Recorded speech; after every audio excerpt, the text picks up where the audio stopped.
Welcome. Thank you so much for hopping in on our webinar. We are really excited and honored that all of you chose to join us to learn a little bit from the preliminary findings related to our Aku Hawaii funded research project. My name is Dr. Christina Yao, and I'm an assistant professor at the University of Nebraska-Lincoln. I'm the PI on this project.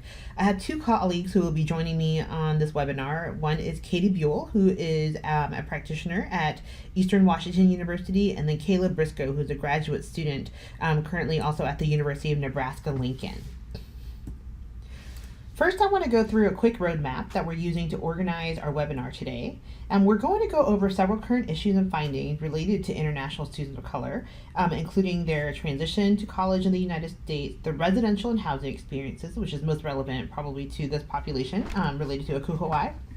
And then also about their overall sense of belongings and social engagement. And then throughout the whole process, when we talk about the findings, we're going to specifically comment on a few takeaways that we suggest for student affairs practitioners, and then we ended up with some discussion and questions at the end. So first I'm going to go through a little bit about, what's the status of international students in the United States right now. These slides are actually the next few slides are from the Institute of International Education, IIE, from their Open Doors report that comes out every November. So in 2016 and 17, for the second consecutive year, U.S. colleges and universities hosted more than 1 million international students, with a record high of 1.08 million. This also marks the 11th consecutive year of continued expansion of the total number of international students in U.S. higher education. So although the overall number has increased, the number of new international students, so those enrolled at a U.S. institution for the first time in fall 2016, declined by nearly 10,000 students, which is about a 3% decrease from the previous year. And this is the first time these numbers have declined in the 12 years since Open Doors has been published. So when this information came out in November of last year, there was a lot of discussion and a lot of conversation in the international education circles within the United States about what does that mean that new international students is dropped 3%. So if you look at this slide, this talks about the top 10 places of origin for international students studying in the United States. And the top 10 places include all of China, India, South Korea, Saudi Arabia, Canada, Vietnam, Taiwan, Japan, Mexico, and Brazil. And of these, 9 of the 10 countries would be considered non-white, or non-Western, or non-predominantly English-speaking countries. And so this led us to think about how specifically international students of color may be experiencing the transition and sense of belonging to a predominantly white campus. This is especially important in today's collegiate climate. We've had many incidents on many college campuses pertaining to race, nationalism, free speech, etc.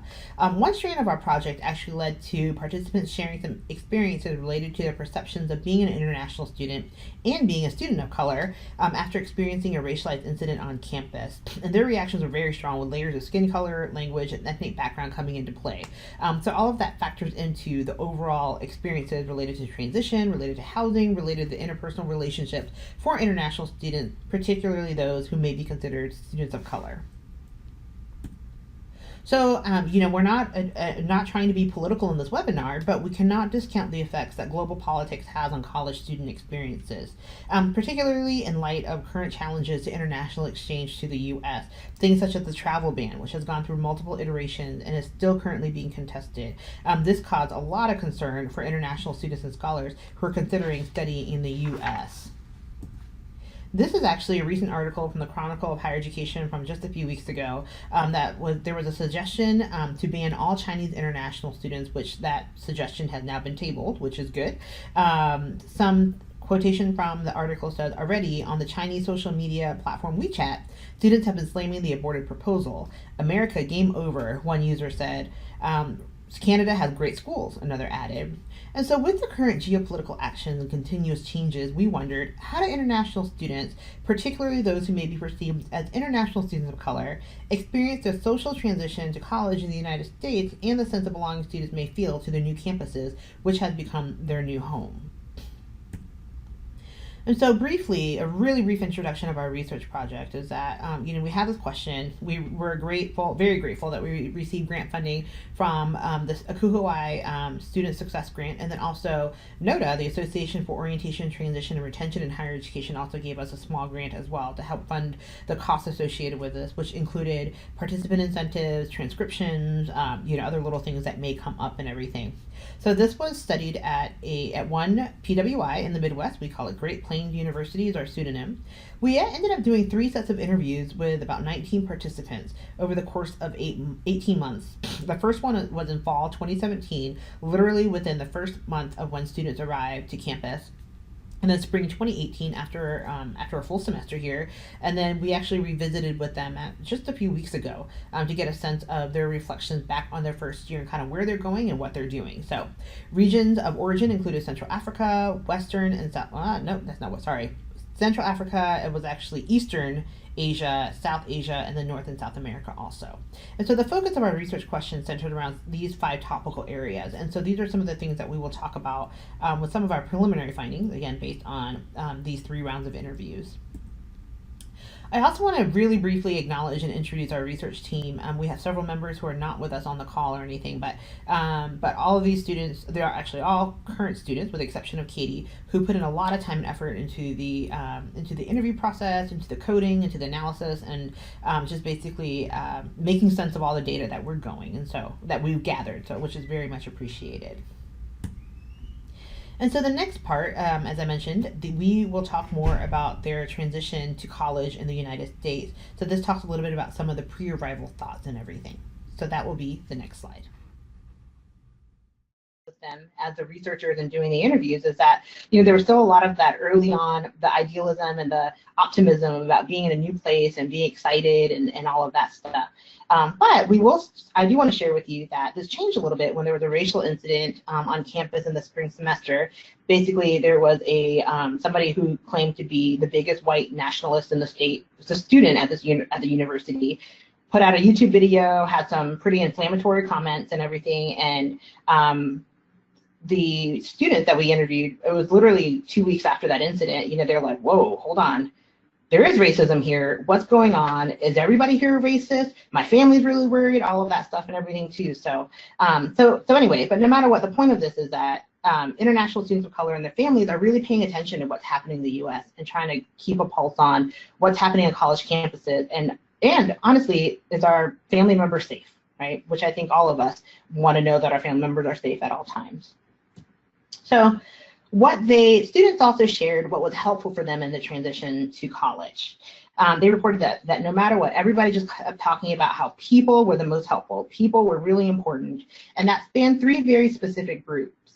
First would be official university advisors, who are primarily peers, who are orientation and residence advisors. And Katie's going to go way more into the piece about RAs later on, because we pulled out the section about residence life and housing as a separate piece. But the other group of people that were really important were university administrators, such as academic advisors and faculty, who they said were really kind to them in the first few weeks and really made a difference. And the third was outside community members, such as local churches. So overall, participants found that organized university orientation programs and peers were extremely helpful in their transition to campus. Most of them really appreciated the specific international student orientation that was actually provided on campus, because it gave them time to adjust and time for them to actually meet other international students who were experiencing a lot of the similar adjustment issues. They also found benefits of getting involved right away, being involved in different student organizations. Baby is an example of somebody who got involved with a church group. And what's interesting about that is that the church group also formed as a way beyond just an initial peer group, but also was beneficial for his English language practice, with him talking about, I can listen to them and I have to get used to the English that they speak, because the American accent is a very distinct accent, as we know. Another example of the out-of-class involvement was Maria, who is actually one participant that I spoke with over a year ago, and she told me how she was interested in joining a sorority. And in our last conversation, which actually just took place about 2 weeks ago, she spoke extensively about the fact that she helped start a new multicultural sorority on campus. And specifically, it made her feel really, really connected to the university. The interesting conversation with her was, how did you explain this to your family in South America? And she was like, they have no idea what fraternity and sorority life is in the US, which is not super shocking to anybody. So students also shared some of the difficulties that they had related to their transition to college. Some difficulties included trying to adjust to a new education system, a different speed, and then also, unsurprisingly, a lot of the adjustments with speaking English. So as indicated by Abi, who's from South Asia, there were some difficulties in adjusting to a new style of teaching. So for example, in the US, we moved a lot toward problem-based learning in STEM, or we value more active participation, but this may be very difficult for participants who receive their secondary education in a different country, where it may be more faculty lecturing, maybe more memorization, things like that. And so connecting to the out-of-class experience, I would encourage all of us to think about, how do we support international student learning in the classroom, outside of the classroom as well? So how do we engage with students in that sense? Perhaps we invite partners from the peer tutor program or somebody from the teaching and learning center to talk about how to engage more in classes, or even just to be that bridge to, this is how classes typically work in chemistry or biology in the United States and everything. In addition, Baby represents a large percentage of our participants who had to adjust to communicating primarily in English as non-native English speakers. And for those of us who traveled internationally, we know that this can elicit feelings of hesitation, feelings of discomfort. And what's most interesting is that most of our participants actually learned English at a very young age, and through school, maybe a little bit in their families and their communities, but the adjustment is really to the accent, to the jargon that peppers a lot of our conversations in the US. So even me saying the word pepper probably is jargon, right? Maybe not everybody uses that, but. And finally, John Doe was an interesting participant who summarized his difficulties by talking about how things move at a supersonic speed. And what was interesting and a little bit sad for me was that it actually affected his initial enthusiasm for being at the university. And John Doe actually never directly came out to say it, but he really hinted a lot at dealing with the mental health issues within those first couple of weeks as a result of being in the US and having a difficult adjustment. As a researcher, I try to pry a little bit, but I also wanted to respect his privacy and everything, but there were definitely a lot of hints about some mental health challenges that came up. And then another slide about difficulties, Benita and Ricky talk a lot about something that many of our participants shared, and that's challenges related to time management. I think this is something a lot of us can personally relate to. We also know that all new college students have to adjust to managing their own schedule, managing, choosing their own course times and everything like that. But I would say that not only do international students have to adjust to managing their time in college, but they have to do it as non-native English speakers and trying to navigate a brand new environment, right? And also not necessarily having parents around who can actively help them navigate some of these things that maybe other parents are able to do if they're located maybe in the same state or down the street or even within the United States and everything. And so I talked a lot about some findings, but I also want to talk about some takeaways that we can take, related to transition. And so these are just some suggestions. I think context definitely matters. You have to think about, how does this work within your own institutional context or within your department and everything. But some things from the takeaways from these initial findings is that several students talked a lot about wanting a pre-arrival orientation. So how can you do this as an institution or as a department? Can you have a web-based program that all students can maybe go through? So perhaps there's a virtual tour of the residence halls, and maybe some of you are already offering it, but maybe having a virtual tour, maybe they can meet the RAs and the orientation leaders early on, and maybe there's discussion boards to actually share questions and experiences. It's really important, I think, to do this prior to classes, using social media, using other online platforms as a way to build community, with consideration of websites that may be banned, for example, not being able to use sites like Twitter or Facebook in China or some other countries that ban it. We also know that parents and families are always really concerned about their students, especially if they're really far away, right? So if you do a pre-arrival orientation, perhaps there's a component for family members as well, to kind of get them engaged into what is it like, what is life on this campus? What does this campus look like? And what can you expect as far as communications as a parent or as a family member or as a guardian? I think that's some really important stuff that institutions can do also. And then also, I think also really importantly, kind of we touched on this earlier, is how can you prepare international students, especially those from non-white, non-majority English-speaking countries, to understand the complexities related to current campus events, such as current campus climate issues and free speech. So how can you address issues related to U.S. politics and society? So both, before coming to campus and also after arriving here. So for example, later on in our study, students talked a lot after that incident with the student with the YouTube video. They talked a lot about not understanding what is this free speech and what does that mean and what are the affordances and limitations of free speech in the United States. They were like, how come nobody can really explain this to us? Because as we know, everybody has a different interpretation of what free speech is and what should or should not happen on a college campus. So, and so how can you explain student rights and responsibilities before their arrival so they're more prepared for incidents that might come up while they're on campus? And overall, I would say that it's really important to be mindful and organized about structured activities. And we know that having structured activities early on would be helpful, and perhaps as a way to start some time management that students talked about, and to have activities that are in place for them to participate in right away, because all of them said we really wanted to get involved right away and really get to know what campus culture was like, but also what is it like to live in the US. So also the interaction has to be very intentional. So how can we be mindful about capitalizing on the early excitement of students, yet at the same time trying to determine what could come after this hectic time? What are things that we need to touch on, within the first week, first month, first semester, and so on and everything. And also what's most important is that we have to have coordination with different campus offices. My assumption is that many of you are residence life and housing professionals. So how are you being intentional with connecting with, for example, the International Students and Scholars Office, who may be able to give some perspectives related to compliance and policy issues related to immigration and paperwork and everything that, if one of your students comes and asks you questions about it, how can you either say, you know what, I have a friend who works in that office, I can send you to that person, or let me call up somebody and ask that question, right? How are you coordinating your student staff, so your RAs, to work with orientation leaders, so it's a little bit more fluid, it's a little bit more mindful and intentional. And so no matter what, coordination across campus is really key to create a network for transition, for a successful transition for international students. We've said here multiple times, and here, and the students said this, is that people are key. It's really all about the importance of interaction and communication for navigating a brand new campus for all of our students.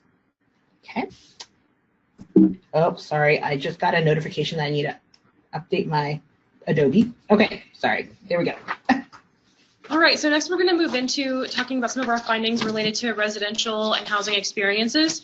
And obviously it's a major focus of our research since we're funded by Hawaii, but there were a couple of really salient themes that came out of our interviews with our participants. The first of which is being the impact of student staff. And here I'm talking about RAs, resident assistants specifically, and just for context. So the majority of our participants talked about how their RA was helpful and supportive. Most of them said, they're nice, I know them, I know their name, this is who they are, they help me, and they're great. Overwhelmingly, students spoke well of their RAs.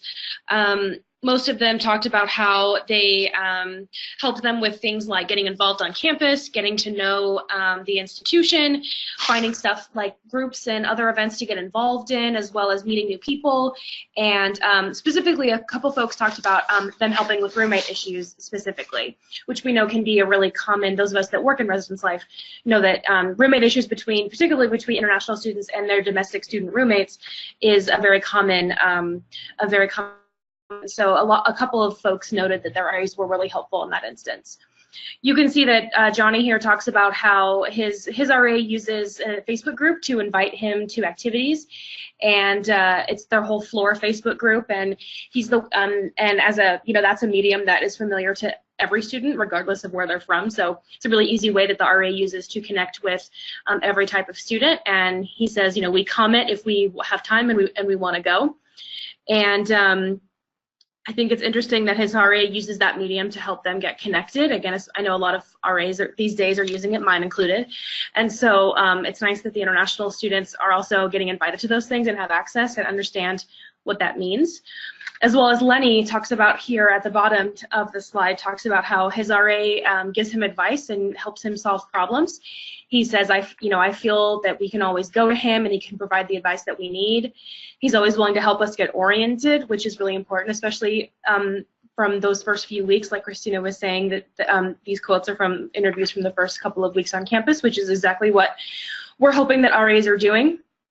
And Lenny talks about how he offers help, and he's a nice person. I like him. Again, overwhelmingly, RAs are helpful and supportive, and they're doing what we hope that they're doing. However, there were a couple of participants who talked about how they have a less than ideal relationship with our RA, describing more surface level or transactional interactions. Like a couple folks noted specifically helping them get their room keys when they've been locked out, or helping them figure out where things are on campus, or even just greeting each other in the hallway.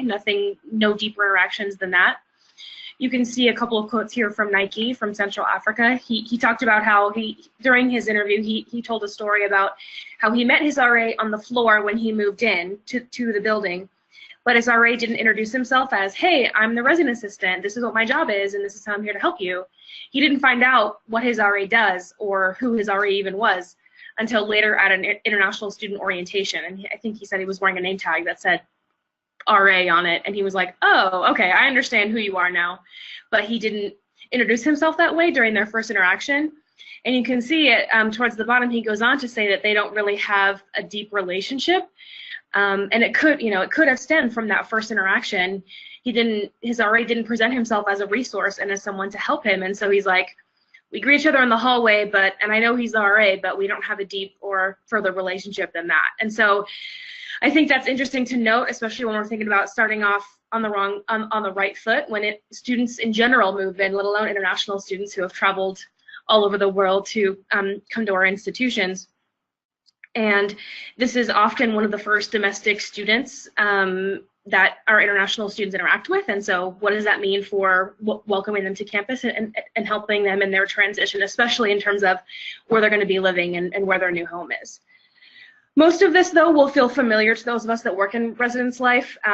RAs having a variety of experiences and relationships with the residents that they are in charge of.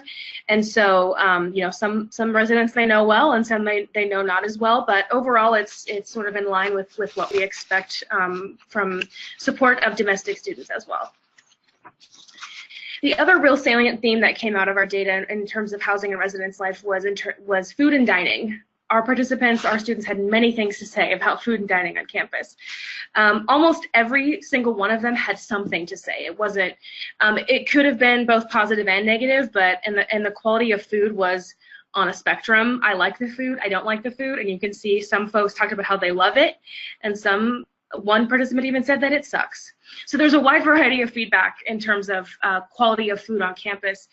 And you can see Sam here actually talks specifically about the options. So campus food's pretty good, and I like the grab and go options is what he discussed, because he can just grab something real quick and head off to go work somewhere else on campus and keep working through his homework and stuff. He described that he liked that option, so that's really good feedback for us to know. Sam's also from North America, so take that into context when you're thinking about the food options. Where an international student is from is important in terms of how they feel about food. Most, again, said that the food was fine, but what's interesting, and I want to note here, is this quote from Muskin, who talks about how everything is frozen, we don't really get much fresh food, there's not as many spices, which I'm used to, everything's homemade at home, I wish I had a little more spice, so it's fine, it's just frozen and I'm not a fan, essentially, overall, is what he said. And what's interesting about Muskin is that he actually worked at the dining hall that he was speaking about. So that's an interesting note. So he actually knows how the food was made as well, and he still had those things to say about it. In fact, four of the folks that we spoke with noted that the food options and quality on campus affected their decision to move the following year. So these were all first-year students when we talked with them, but 4 students said, this will impact my decision to move off campus, either to a different hall to be closer to what they called, what they thought of as a better dining hall, or off campus entirely.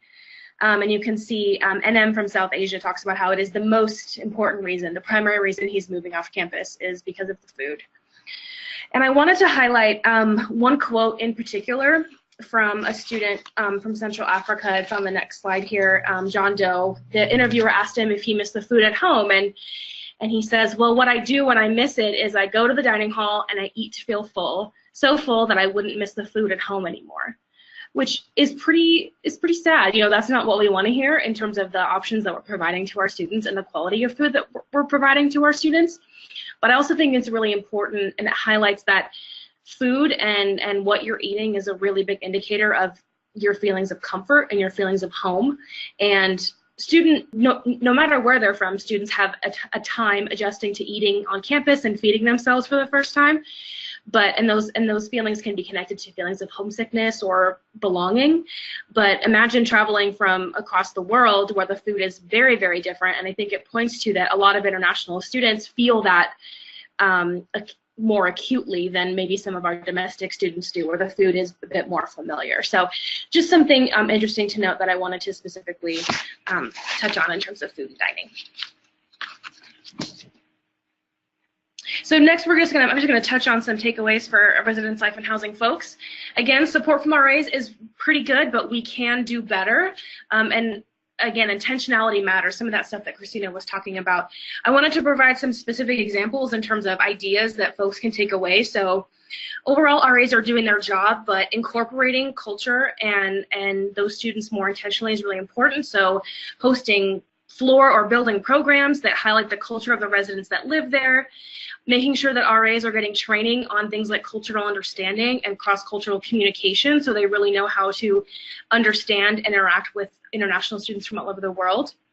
And then finally, thinking intentionally about who you're hiring. So having it start with students hiring RAs who are representative of the students that they're going to be working with. So not just international students, but also students of color. And then hopefully we can get some folks hired that are across, have both of those identities and can really help support international students of color, specifically with that intersectionality of identities.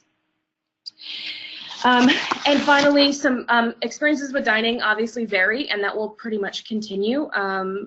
Food is a big part of feeling at home and those feelings of comfort. And working closely, I think a big takeaway for folks is working closely with your dining operation, whether or not it's housed under your department, because not every housing and res life office operates their own dining, but hopefully collaborating with them to make mealtime more inclusive. Inviting international students to have feedback on what food is being offered, recipes, programming around food, inviting international students to cook with domestic students in the hall or in the dining hall, and this is food from my country and I'm going to teach you how to make it. And then finally, just a quick note again about staffing, hiring cooks and chefs and staff that have knowledge or the ability to make cuisine from all over the world to really encourage those feelings of home. One thing that we're actually doing here at Eastern Washington University is our union building is about to be reopened, and with that, a big new food court. And one of the things we're doing here is called a global cafe, and it's everywhere in the quarter system here at EWU, and every quarter will feature different cuisine from a different continent. So this fall will be all European cuisine, and every couple of weeks, food from a different country within that continent will be featured. And international students sat on the committee that helped to decide all of this and helped with marketing and recipe development and working directly with dining. So there is really easy ways to get food options, especially when you think about, we had 4 of 19 participants talk about how they wanted to move off campus because of food. So thinking about that, not just in terms of what are we doing for programming or what are we doing for support, but also how are we feeding folks so they feel at home with us. All right, so our final theme focused on sense of belonging and student engagement. And so think of literature, particularly around sense of belonging. They talk about some of the experiences of underrepresented populations and how they often feel isolated or they don't feel connected to the overall campus community. But research has also stated that more peer interactions and group experiences that exist help strengthen sense of belonging. And we found that to be true as it related to our participants.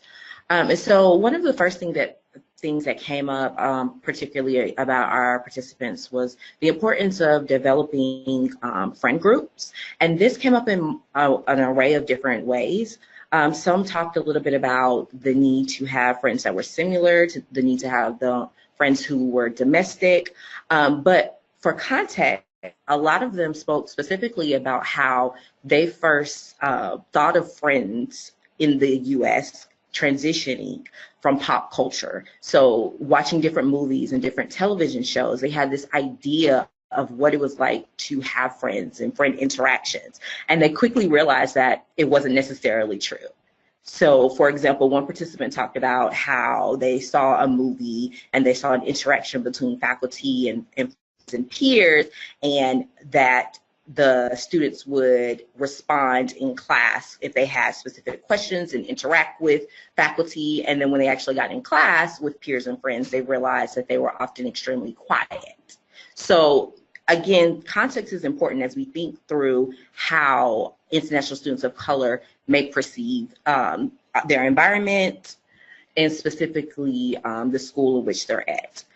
So looking at some of the examples, Hun from East Asia specifically talked about his interaction with a friend who's from the same country as him and how he really enjoyed and valued that experience. Whereas Natalia specifically talked about, also from East Asia, talked about her experiences with a roommate being from a different country but still an international student, and how it was really casual, just very faint conversation. They really didn't have a lot going on, even while they were both international students. And so thinking through a little bit how we're pairing students as roommates, and even when we may connect to international students together, they may not actually have that much in common, even while they're international students. So being a little intentional about how we pair up individuals. Overall, a lot of our participants highlighted the importance of having friendships with U.S. students, and that's really a takeaway that we can think about how we get international students to connect with different domestic students. So from there, our participants also talked about the need to feel valued and be involved. And this looked different for different participants. But the overall takeaways was that it was important for participants to be involved in some capacity, whether it was a club, some type of engagement in the housing association on campus.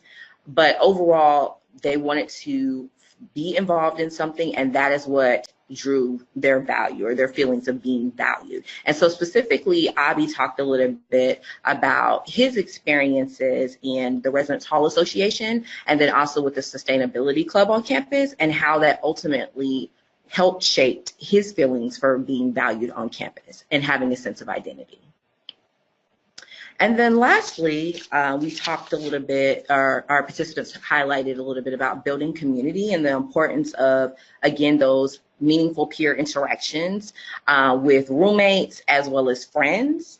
And so we have two quotes here that specifically talked about some of the context with US students and how students, so Maria, for example, from South America, talked about how American students, domestic students, are really helpful and that they always are patient and make them kind of feel like they belong in the residential setting.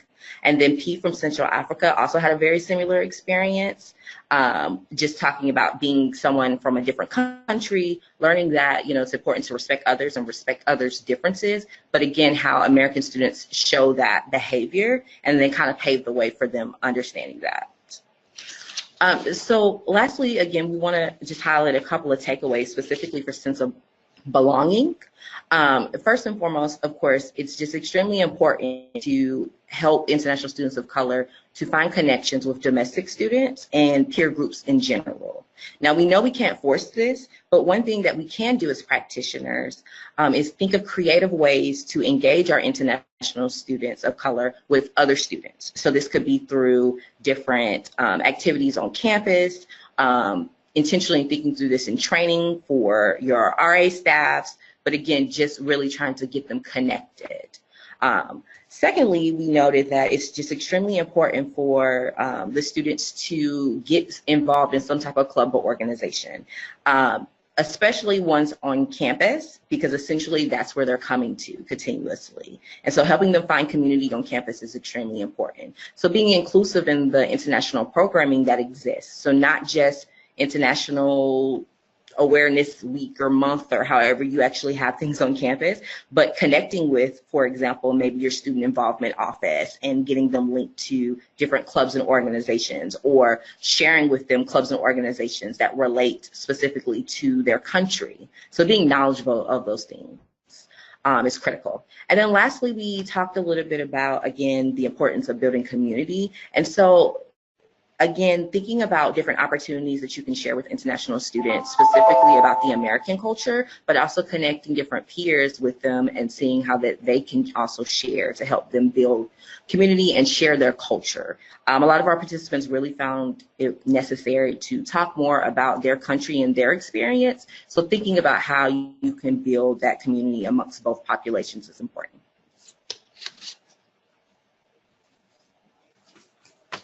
Okay, everyone, we talked a lot at you for quite a while. This is the time for you to pose questions or any comments or feedback, and we're happy to chat more with you. Also, just so you know, I mean, if you have to go or do whatever, we have our email addresses on here. Please email us. We're happy to talk with you more, or share some of our other findings with you if you're interested in stuff. So, but any questions? All right. Lori's having a bit of technical issues, so I'm going to try and direct our attendees to, on your control panel, there should be a question box. So if any of you have any questions that have come to mind over the past 45 minutes or so, you can enter them there, and I can funnel them to Christina and her team. Okay, here's a good one. How do we unpack American racism to international students? Gonna go for the gullet right off the bat. I mean, that's a tough question. That's a tough question. Do one of you want to? Yeah. I'm gonna let Caleb tackle this. One of Caleb's, her research area is actually about campus racial climate, so I'll let her attack it first, and then we can all jump in. Yeah. So I think excellent question. First and foremost, I think this really relates to another presentation that we have coming up at the Association for Study of Higher Education, specifically talking about some of our participants' experiences related to campus racial climate. And I think this may sound, very elementary, but we first have to just educate them on the issues that exist, because they are coming from different countries, and while some of them have historical backgrounds and have heard of situations, they may not be as familiar with US-based campus racial climate incidents. So I think we have to start from a place of educating them of what things like microaggressions, white supremacy, free speech, what are they? Then once we educate them, kind of helping them guiding them through that process. So when things happen, what does that mean for them? Because again, when we think of our participants, they're not only international students, but they're students of color. So it's those double layers that exist that often frighten them.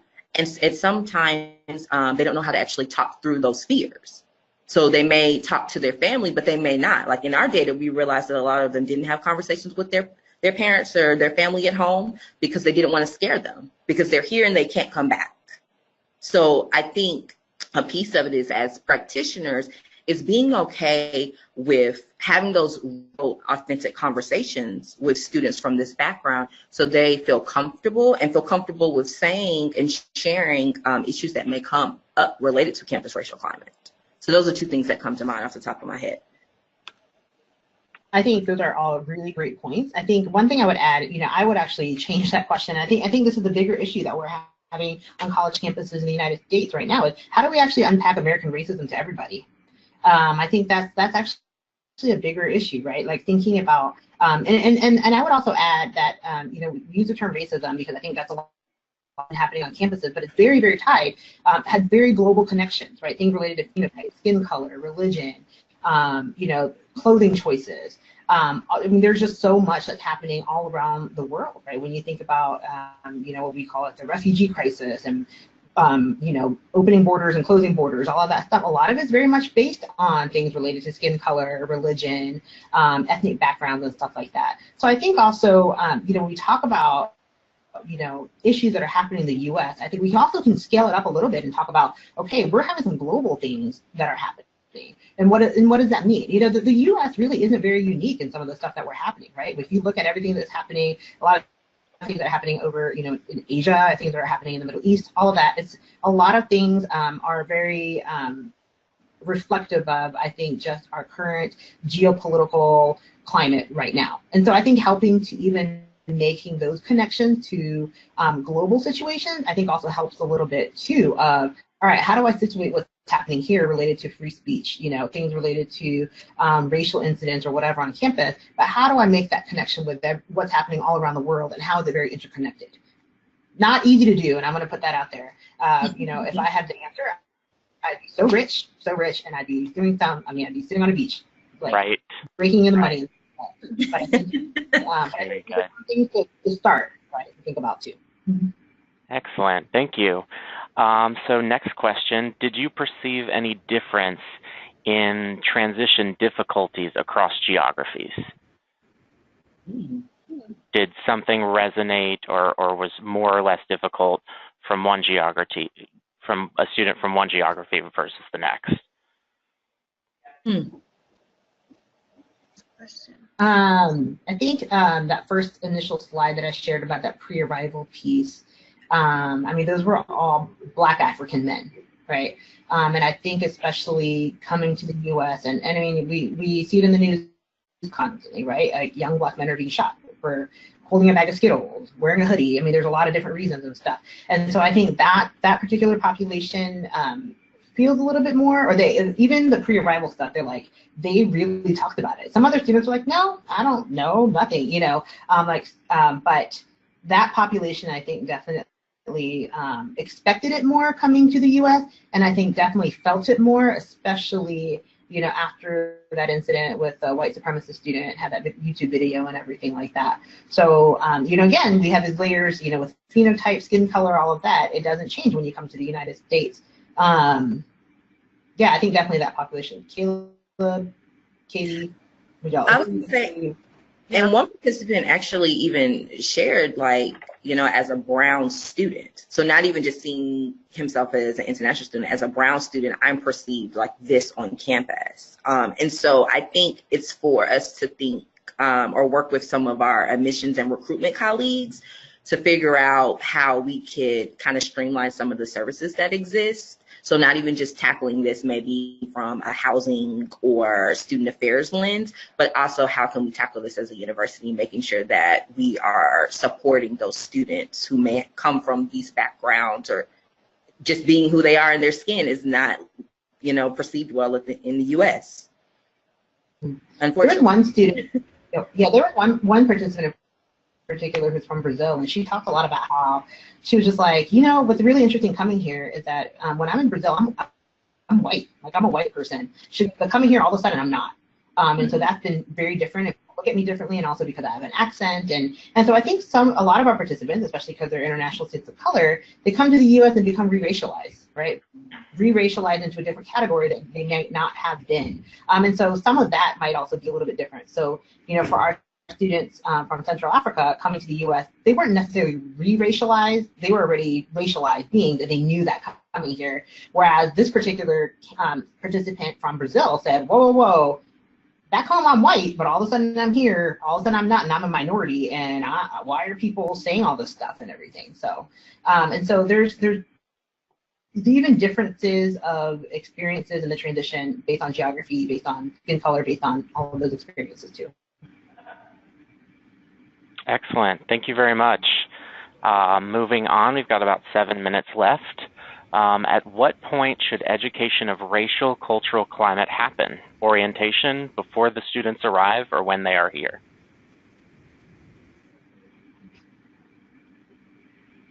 I knew she was going to look at me. Honestly, I think all of the above. You don't want to scare them from coming here, but the reality is, especially with those from Central Africa, as you saw from our examples, they already had kind of that perception. So I think having some introductory conversations is helpful. But I also think, especially during orientation, educating them. Also, when we think of maybe getting them acclimated to campus, so in their residential communities, starting them off having conversations about some of these things. But one thing that I will note is that it's not just for practitioners to do it. Institutionally, these conversations need to be had. And institutionally, we need to think of ways to talk about issues of race and racism on the forefront. And I think that's one of the major issues that's coming to fruition right now, right? You're seeing people talk about these being more reactive than proactive. So I would urge people to, on the forefront, have these conversations with their students, student staff, but also as practitioners, talk through these situations. So when things arise on campus, you're able to address them with the student, but also address them amongst yourself. Yeah, I would just briefly add, it could even go further back than that, and during the recruitment process. Institutions could be putting out information about how, not just here's what it's like to be in college in the US as an international student or a student of color, or both, but also, here's what it's like at our institution. Here's the campus climate at our institution. Here's, and again, not to scare them off, but to help better prepare them for, again, like possibly being re-racialized once they get here. Or especially if you're from a country where you may look like everyone else there, but now you're going to be in a fishbowl where you don't look like everyone else, and what is that experience like? And so I think even during the recruitment process, admissions folks and recruiters can be talking about, hey, come to the Midwest where everyone's really nice, but you still might be one of the only Black people around, and what does that mean? And so I think, again, it's, as Caleb said, it's not just up to practitioners, but if practitioners are looking as a way to be more proactive, I think even going back to the recruitment process could be helpful. And I will also, go ahead. Oh, the only thing I was going to add is one thing that I've noticed from the research I've been doing on campus racial climate specifically is that students, staff in general, they want transparency. So when I think of what Katie recommended as far as the institutional politics that sometimes exist, you may not want to advertise your climate because your climate may be poor. But here's the reality. Whether you recognize it or not, if you're recruiting students of color to attend your institution, specifically international students of color, and you're not getting ahead of these issues, and then they start to have severe situations, think about how that is on the institution, but also your department, because you're asking them to come here knowing that these issues exist and not acknowledging them. I will also add, once again, I'm going to twist that question around a little bit because I'm a professor and that's what we do. Instead of directly answering the question, we make you answer the question. But I think the thing is, like, when you talk about race, with international students, I would say, again, when you talk race with all students.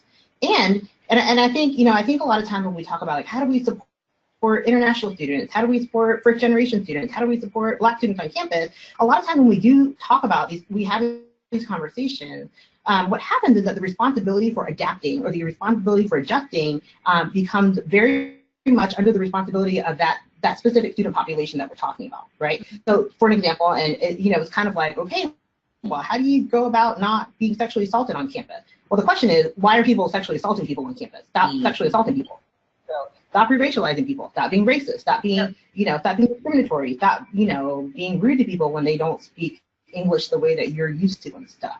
And so I think the broader question is, what are we doing as a campus to make sure that all of our students coming onto our campus, like, we may be a PWI, right? We may be an HSI, we may be whatever, but the reality is that we have to prepare all of our students to survive and to thrive within the global context of higher education and the global context of, even being in, if you're a small, like, college in the Midwest or in the Great Plains, whatever, like, I mean, we're very much globally connected right now in very different ways throughout the whole world and stuff. And so how are we preparing students for that? And I would add in not just international students, but our domestic students. How are we engaging them in this, the internationalization of our campus too?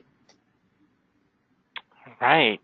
And I think that is a perfect segue to close out our webinar today. If you have any further questions, the team's emails are up there, just like Christina mentioned. And if I didn't get to your question today, I will be sure and forward all of those to the team, and they can answer as they are able. So thank you very much on behalf of ACUOI and the ACUOI Foundation. Thank you, Christina and Katie and Caleb, for engaging with us with your research and doing this webinar. And Thank you very much. Thank you. Thank you.